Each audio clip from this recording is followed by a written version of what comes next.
Hi everyone, I'm Amanda at the Vermilion Public Library and I have another story time for you today. We're going to be reading a nonfiction book that is full of fun animal facts, and it is called Whose Nose Is This? A Look at Beaks, Snouts, and Trunks. And it's written by Peg Hall and illustrated by Ken Landmark. So he did the pictures in the book.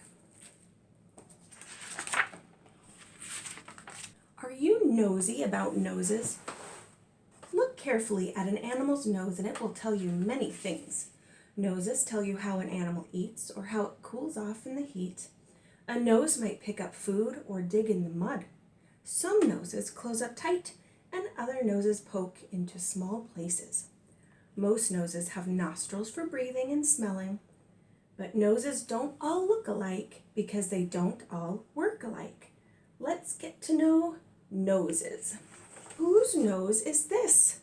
Reaching for a leafy lunch. Can you tell whose nose this is? What do you think? Should we see? This is an elephant's trunk. The elephant sucks up water with its long trunk. Whoosh! It squirts the water into its mouth or down its back. Whose nose is this? Hammering at a tree. Can you tell? Looks kind of pointy and it's poking all those holes in a tree. What do you think it is? This is a woodpecker's beak. The woodpecker hunts for insects that live inside a tree. Tap, tap, tap, tap. The woodpecker uses its beak to drill a hole in the tree, then gobbles up its dinner. Let's see, here's another nose. Whose nose is this? Stirring up the mud. What do you think? This is a platypus's bill. The platypus closes up its eyes and ears and sticks its head into a river. The platypus uses its bill to feel for food along the muddy bottom. The tender bill can feel very small things. Whose nose is this? Closed up tight. Do you see? Here's the animal's nostrils and they're closed.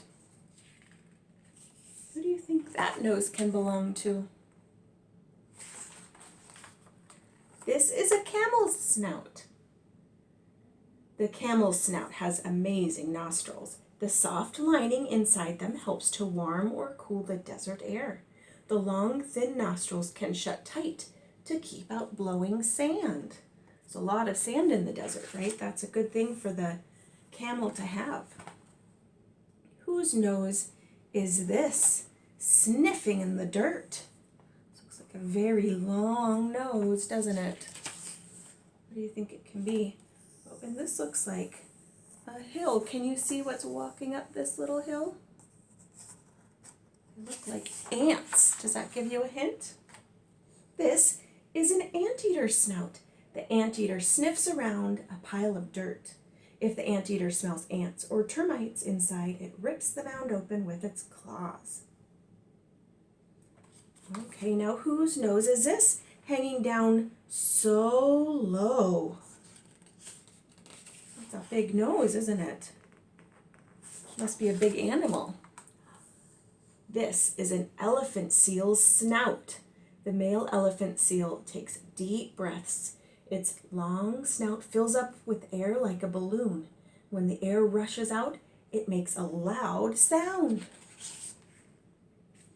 Whose nose is this? Poking out of the water. Let's see, it must be an animal that likes to be in the water. This is a hippopotamus's snout. A hippopotamus slips under the water to keep cool in the heat. The hippo leaves its nostrils sticking out into the air so it can breathe. There it is, see, just above the water. You see this little nose?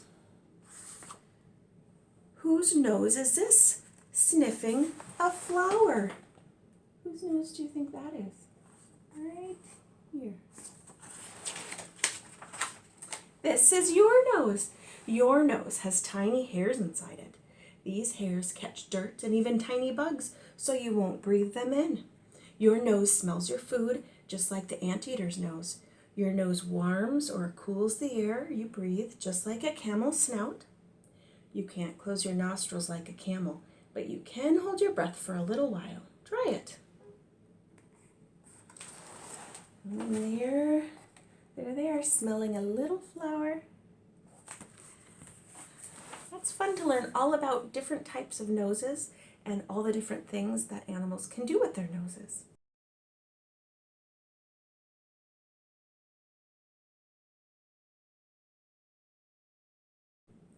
Thanks for joining me for story time. I will see you next time.